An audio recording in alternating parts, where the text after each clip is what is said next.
Recently, district administrations in cities like Noida and Hardoi began issuing strict warnings to private schools regarding forced purchases and unchecked fee hikes. These enforcement actions represent the practical application of a statewide statutory framework. That framework is the Uttar Pradesh Self-Financed Independent Schools Fee Regulation Act of 2018. This legislation replaced free market pricing for private education with a model that restricts every fee component like a regulated utility. To understand the impact of these restrictions, we are going to reverse engineer the financial architecture of a compliant institution under this act. School management now operates under a rigid mathematical blueprint, ending the practice of arbitrary revenue generation. The Act's jurisdiction covers independent schools affiliated with the CBSE, ICSE, the UP Board, and international boards like the IB. But the financial threshold for applicability is specific. Any school where the total payable fee for any student exceeds 20,000 rupees per annum is subject to the Act. Under Section 1, Subsection 3, the law provides one exception for standalone pre-primary schools that operate below the primary stage. For schools meeting the criteria, the Act requires a new conceptual blueprint, rebuilding the institution's financial compliance layer by layer.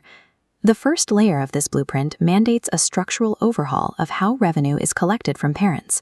Crossing that 20,000 rupee threshold instantly renders a school's historic accounting and billing practices obsolete. Historically, schools could use fragmented billing, with separate line items for libraries, technology fees, or sports facilities. Section 3 of the Act collapses these recurring fees into a single, unified billing category called the composite annual fee. The Act also bans capitation fees and requires a receipt for every charge levied on a student. Next, the blueprint imposes rules on the handling of refundable security or caution money. These deposits are now capped at 50. This growth faces a strict ceiling, the latest consumer price index increase, plus 5% of the student's fee. For administrators, the resulting equation is clear. The maximum annual growth is the lesser of the teacher salary growth rate, or the consumer price index plus 5%. The CPI cap is only waived in a year where a government pay commission recommendation is legally implemented for the teaching staff. New statutory cesses can also be passed to parents, but only to the extent of their exact impact and with prior regulatory approval. Section 4, Subsection 3, added in 2020, allows the state to completely freeze fees during emergencies like an epidemic or act of God. By chaining revenue to macroeconomic inflation and teacher compensation, the Act removes the ability for schools to expand margins arbitrarily. The law also regulates how revenue is allocated internally once it is collected. Transfers to the parent educational entity as a development fund are capped at 15% of total income, locking 85% of capital within the school's own operations. Any income generated from commercial activity on school premises must remain in the school's account rather than flowing to the parent entity.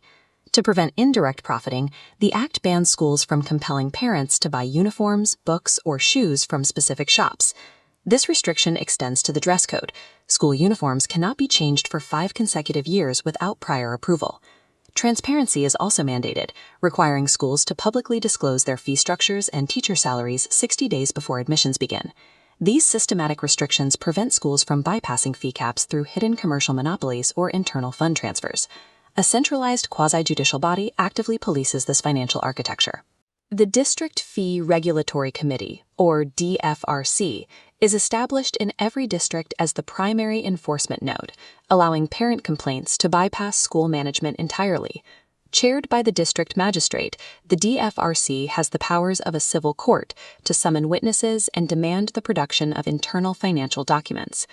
Under Section 8, Subsection 10, the DFRC utilizes an escalation matrix to punish noncompliance. A first offense results in a fine of up to 1 lakh rupees and a mandatory refund of any excess fees levied. A second offense increases the fine to 5 lakh rupees alongside the mandatory refund.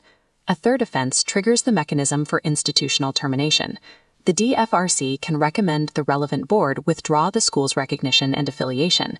This effectively ends the school's legal existence, as it can no longer issue valid academic credentials to its students. Because the ultimate penalty for a third offense is complete institutional termination, The UP Fee Regulation Act forces schools to prioritize predictive financial modeling and legal transparency over traditional profit margins.